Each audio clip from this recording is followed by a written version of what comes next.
Bonjour à tous et je suis ravie de vous retrouver sur ma chaîne à nouveau pour cette fois le début, le commencement de cette série que j'ai intitulée Le cœur à l'ouvrage.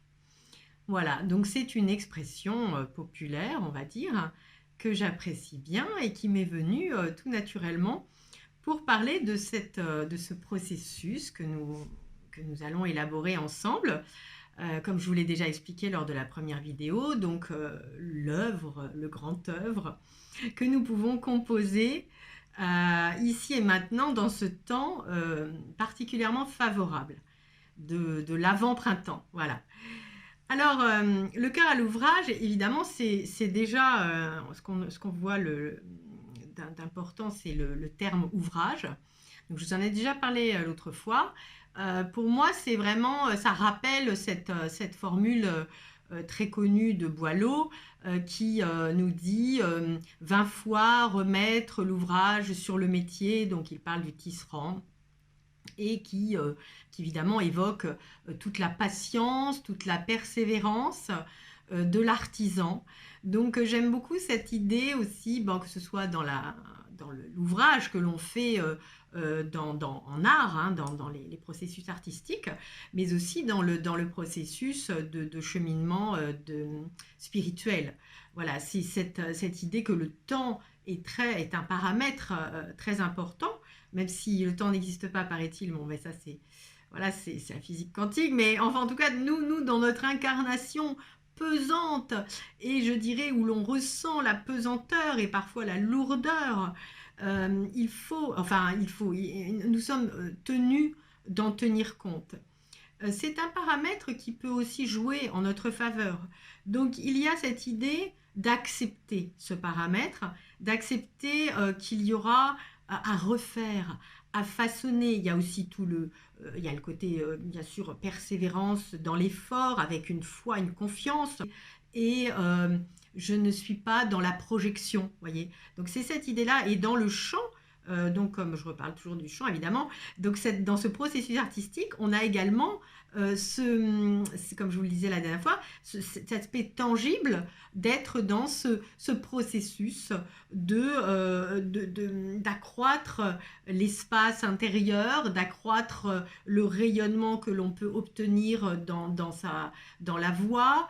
Il y a donc toute cette culture, ce fait de cultiver tout un tas de paramètres tangibles sur lesquels nous avons une prise. Voilà. Donc il y a aussi dans l'ouvrage, puisque c'est le tisserand, hein, c'est le tissu. Donc nous sommes aussi sur cet ouvrage qui est le tressage des liens entre nous.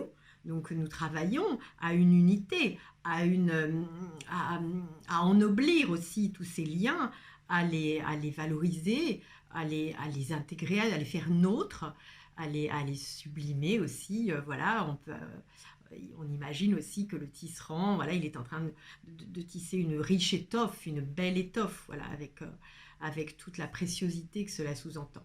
Voilà, donc on est dans ce temps-là, on est dans ce tissage des liens, et puis on est aussi dans le tissage des liens à l'intérieur, c'est-à-dire on va tisser également une unité qui est intérieure. L'une et l'autre se répondent, sont en écho. Voilà. Alors, nous avons également ce terme, ce mot cœur. Voilà, le cœur. Alors évidemment, c'est aussi un peu le courage, hein, ça sous-entend le courage toujours, mais c'est aussi cette idée que le cœur est le centre de tout, le centre de l'ouvrage dans le sens de la manifestation, comme on en a parlé l'autre jour.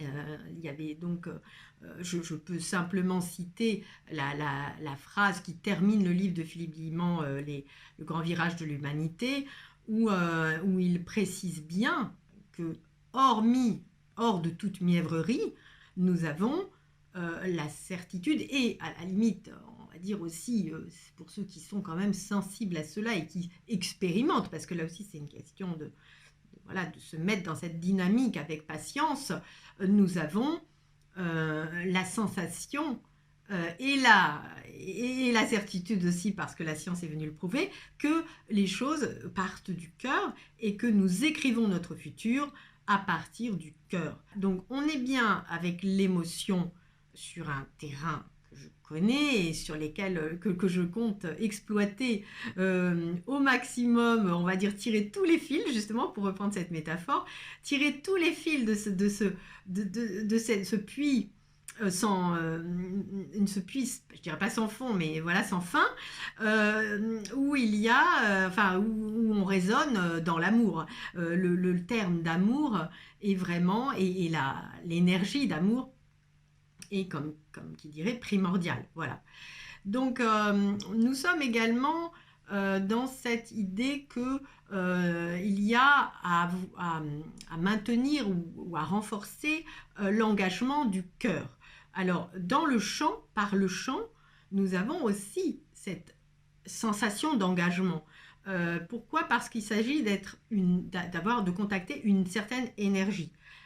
Énergie de l'amour, énergie aussi de l'amour pour nous-mêmes. Donc, nous sommes dans un processus, on va dire, de faire du bien à l'extérieur parce qu'on se fait du bien à l'intérieur. Dans le chant, nous sommes là-dedans, dans la respiration aussi, simplement, la respiration déjà en amont apporte tout un bien-être, tout un bienfait. En tout cas, dans le chant lyrique et même dans d'autres formes de chant, il y a bien cet engagement de la voix, il y a une dynamique, il est nécessaire qu'il y ait cette dynamique-là. Et cette dynamique-là, elle est en corrélation, quand l'équilibre se fait et l'harmonie se fait bien, elle est en corrélation avec non pas un forçage, une volonté opiniâtre, inébranlable, inflexible, mais avec aussi un lâcher-prise. Donc, on est tout à fait dans ce processus, dans le même processus que pour la manifestation. Donc, dans l'art, comme dit, j'aime beaucoup aussi Greg Braden, c'est ne pas demander. On demande quand la chose n'est pas là.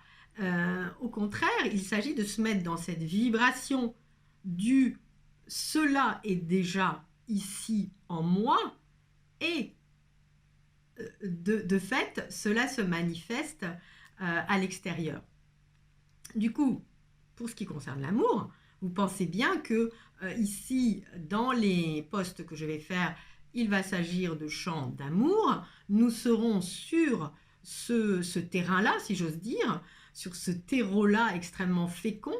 Et quoi de mieux que de vibrer l'amour, sachant que, bien sûr, je serai, comme je vous le dis, dans cette intention. C'est-à-dire que je vais chanter des chants d'amour, mais bon, il y a beaucoup de chants d'amour, vous verrez, hein, j'en reparlerai, qui sont dans toutes les failles de l'amour, dans tous les écueils que l'homme a pu rencontrer, parce qu'il y a l'imperfection de l'homme. Voilà. Mais, en l'occurrence, je serai dans l'aspiration et dans l'inspiration, dans le oui intérieur de ce mouvement qui appelle l'amour divin, l'amour inconditionnel, voilà, que nous ne touchons que par bribes, par petits espaces de sentiments subreptices et très passagers. Mais malgré cela, que ce soit dans la prière, la méditation ou au moment du chant, du plein chant, nous faisons cette expérience et cela nous donne cette certitude, cette foi que cela existe. Et le peu que cela vient nous toucher, nous sommes nourris très en profondeur. Nous sommes imprégnés, voilà. Après, nous le portons. Donc, c'est cette idée-là que nous allons être dans ce processus d'inspiration et d'expiration qui vient... là, c'est vraiment... en chant, on a cette sensation aussi, et puis c'est une réalité, que tout se joue, beaucoup de choses se jouent dans le ventre, le bas-ventre, le hara, et que les sensations vraiment primordiales qui sont dans ce centre-vie, dans ce foyer de vie, sont les mêmes que celles qui permettent de chanter, de déployer sa voix. Vous voyez, c'est à la fois, on est dans le creuset de l'alchimie, à cet endroit-là, dans ce ventre, qui est également celui, bien pour les femmes, de l'enfantement, hein, chakra sacré, voilà, donc c'est le plaisir, c'est la jubilation aussi, et l'élan vital par-delà, l'élan vital aussi en psychologie, en psychanalyse, va être en corrélation évidemment immédiate avec l'énergie sexuelle. Voilà, donc l'amour charnel, tout prend racine à cet endroit, si j'ose dire. Et donc, c'est de là aussi que la puissance de la voix, et on peut imaginer en corrélation, la puissance de l'intention vient de là. Ainsi, nous sommes, grâce à cette, on va dire, grâce à cette dynamique que j'espère entretenir ici avec vous, nous serons au cœur, mais on voit très bien que le cœur, il est aussi dans les entrailles. Vous voyez, c'est la naissance, c'est la germination qui se fait dans un mouvement qui correspond d'ailleurs tout à fait de va-et-vient du diaphragme. Voilà. Alors, du coup, j'en arrive, là c'est très intéressant parce que bon, comme je présente la chaîne avec ce cœur à l'ouvrage, cette série, je reviens quand même sur l'image que j'ai prise pour la bannière de ma chaîne. Donc, il s'agit d'un photomontage. Le tableau de base, bien sûr, vous l'aurez reconnu, c'est la naissance de Vénus par Botticelli. Alors, c'est un tableau que j'ai toujours voilà, beaucoup apprécié. Nonobstant, il se trouve que par les études que j'ai faites en faculté, etc., on était dans une mouvance dans laquelle on est encore un peu aussi, dans je rase tout, il n'y a plus rien qui vaut, dans les arts qui ont précédé, art contemporain, il n'y a que ça de vrai, et on foule du pied la beauté. Il n'est pas question de beauté, sinon c'est mièvre, comme je viens de vous le dire par Philippe Guimand. Voilà, dès qu'il s'agit de cœur, de beauté et d'amour, oh là là, ça va pas, on peut rien faire de bien avec ça, en tout cas dans les arts contemporains. Et là, vu tout le parcours que j'ai fait pour me permettre à nouveau cet élan que j'avais au départ, c'est une très belle métaphore en réalité, ce tableau, qui est donc le moment de la Renaissance italienne, et Botticelli faisait partie de tous ces peintres humanistes qui avaient un projet extrêmement... je veux dire, tout leur art était très innervé par la spiritualité. Donc le message, il n'est pas seulement de déesse Vénus. C'est plutôt l'idée de montrer l'incarnation. Dépeindre ce qu'il en est de l'incarnation, à savoir que l'amour, la beauté en corrélation vont élever l'homme, l'être humain, et vont lui permettre de s'ancrer dans la matière avec ces énergies-là qui sont très hautes, quoi, une très grande élévation. Donc c'est un peu comment venir manifester dans la matière la puissance de l'amour, dont tu sais que c'est la plus haute des vibrations. Donc la joie, l'amour, la compassion, et plus on va l'étoffer, prendre encore la métaphore de l'ouvrage, plus on va l'étoffer, plus on va vers le pouvoir pour elle de dissoudre la peur, dissoudre les autres vibrations qui sont très basses. Donc, alors, il y a également dans ce tableau, bien sûr, ce qui n'est pas un hasard, la présence du souffle. Le zéphyr, qui, comme on le voit, pousse Vénus vers son incarnation. Alors, nous avons également, du coup, cette présence de l'importance du pneuma. Donc, le pneuma, c'est le souffle de vie, bien sûr. Donc là, on est à fond dans le sujet. Le souffle de vie qui permet l'incarnation, comme on le dit dans la théologie, le Verbe s'incarne, le Verbe s'est fait chair. Voilà. Donc, mais on est dans le verbe avant le sens, avant les mots. Vous voyez, c'est important par rapport au chant.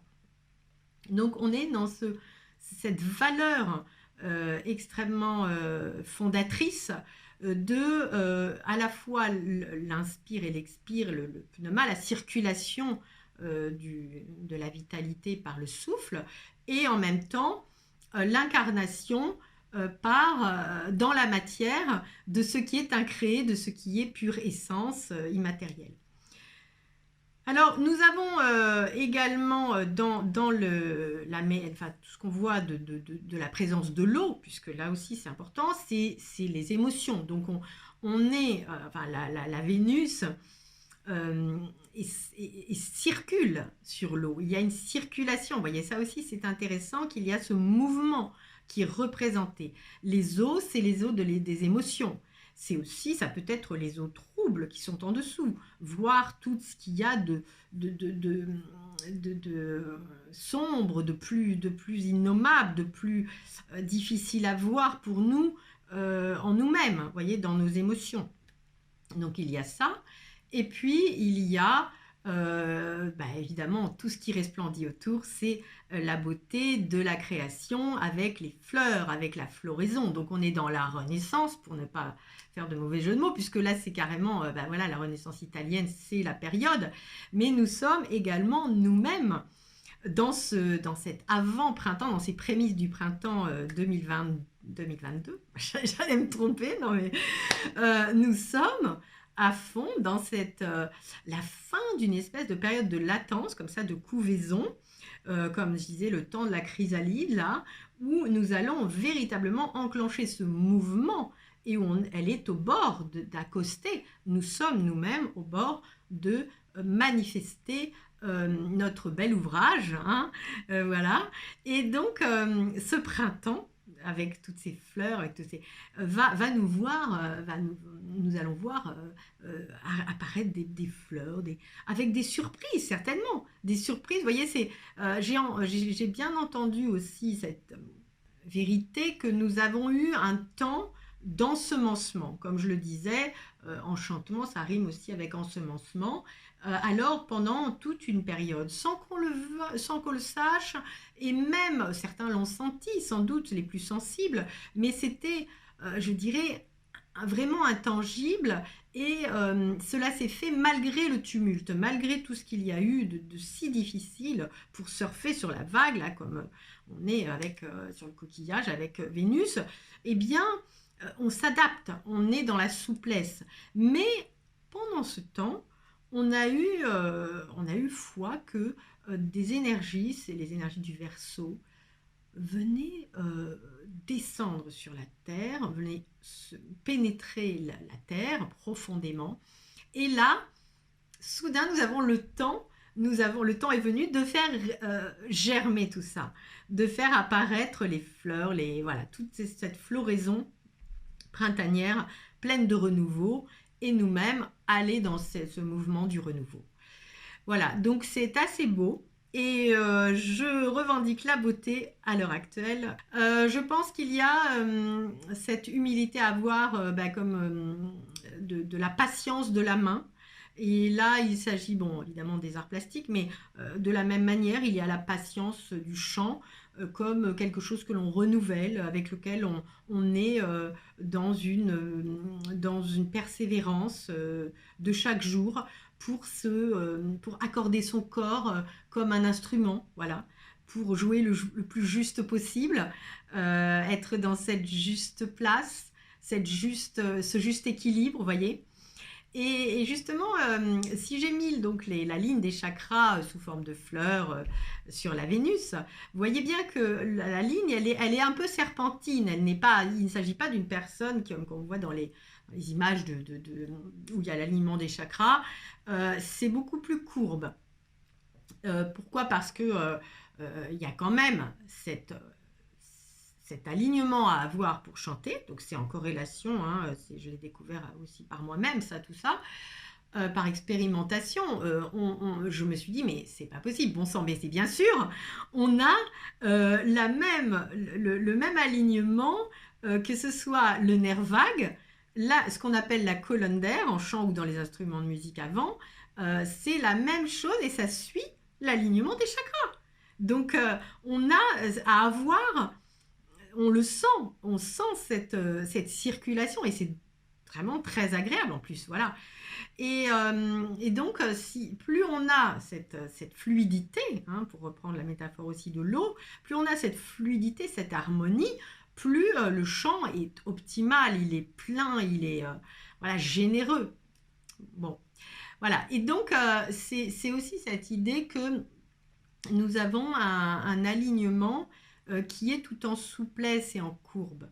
Et c'est pour ça que d'ailleurs, nous devenons, dans cette optique-là, inébranlables. Comme je disais l'autre fois, on est invincible malgré tous ces déferlements totalitaires, parce que nous sommes dans la souplesse du roseau. On est dans une danse, on est dans le serpent, vous voyez, la danse du serpent, de la kundalini, de l'élan de vie, de la pulsion de vie. Voilà. Et du coup, j'en termine avec cette idée importante qui reprend, puisque là, je vais présenter rapidement le premier chant que je poste, sur lequel vous pourrez aller en cliquant en barre de description plus bas sous cette vidéo. Voilà, donc le premier chant que je poste, c'est une vocalise. C'est quand même un chant des années 70 de Saint-Preux qui s'appelle le Concerto pour une voix. Donc c'est juste la voix. Ce sont les vocalises. Et c'est donc le son sans le sens, sans les paroles. Et pour reprendre la métaphore de notre tableau, nous avons bien sûr dans ce maniérisme italien toutes ces volutes des cheveux, toutes ces courbes et ces contre-courbes, la ligne serpentine comme on l'appelle. Et là, nous allons retrouver dans le chant, avec ma voix et avec le piano de Vessela, de la même manière, nous avons la ligne de chant. Cela s'appelle comme ça, la ligne de chant qui n'est pas interrompue par aucun frein de la langue. Vous voyez, parce que quand nous prononçons, par exemple, surtout les consonnes, nous avons quelque chose qui arrête à chaque fois la ligne de chant. Et donc, je fais cette expérience ici. C'est la première vidéo, le premier audio enregistrement d'une chanson qui, a priori, porte la beauté. Bon, après, sinon l'amour, on verra plus tard. Nous aurons autre chose, une autre version avec des paroles qui parlent réellement d'amour. Nous verrons cela la prochaine fois. Mais là, déjà, nous avons cette courbe majestueuse, ces envolées lyriques, comme on dit, qui portent la beauté. Et vous avez tout le loisir d'entendre, voilà, d'entendre ce que vous avez à entendre selon votre histoire, selon voilà, votre stade d'un parcours de votre évolution personnelle. Mais en tout cas, il y a l'harmonie et il y a, on va dire, quelque chose qui parle au cœur, qui chante le cœur et qui parle au cœur. Voilà, selon moi et selon le pari que nous faisons, Vessela et moi. Voilà, donc je vous laisse écouter ce qu'il en est de ce concerto pour une voix, en l'occurrence la mienne, mais de toute façon, c'est voilà, une voix archétype quelque part. Voilà, la voix, la quintessence du chant dans ce qu'il a de plus immatériel. Voilà. Donc, on peut tout imaginer, tout est possible. Le chant des possibles, vous voyez, comme je le disais l'autre fois, c'est le chant où tout devient possible à partir du cœur. Voilà. Ouais, je vous dis à très vite pour la version suivante. Et je vous invite, comme l'autre fois, à partager, à liker. Et je vous remercie du fond du cœur d'avoir suivi jusque-là tout ce partage que je fais avec beaucoup de joie. Voilà, à très bientôt. Merci beaucoup.